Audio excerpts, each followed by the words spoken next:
যদি কোষ্ঠকাঠিন্য থাকে তাহলে এটাকে কিন্তু অবহেলা করার নয়। প্রথম কথা হচ্ছে কোষ্ঠকাঠিন্য এটা হচ্ছে একটা general sign of poor health. যদি আপনার হেলথ ভালো থাকে তাহলে জেনারেলি আপনি ঠিকঠাক সময় ঠিকঠাক ভাবে মলত্যাগ করবেন, ঠিকঠাক সময় আপনার খিদে পাবে, ঠিকঠাক সময় আপনি ঘুমাবেন। যদি এগুলো না হয় তাহলে আপনার শরীরে কিন্তু সিস্টেমটা একটু গন্ডগোল করছে, তাহলে ব্যাপারটাকে কেয়ারফুল নিতে হবে। যদি কোষ্ঠকাঠিন্যটাকে আপনি কেয়ারফুলি না নেন তাহলে এর থেকে কিছু কিছু প্রবলেম হয়।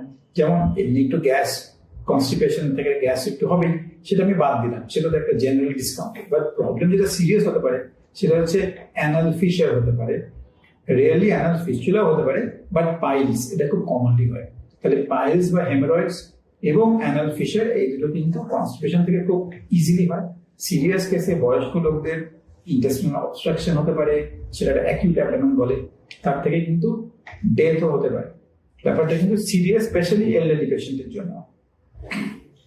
আর যদি আপনারা কোষ্ঠকাঠিন্যটাকে কেয়ারফুলি না ডিল করেন, লং স্ট্যান্ডিং কনস্টিপেশন থেকে রেকটাল ক্যান্সারও হওয়ার চান্স বেড়ে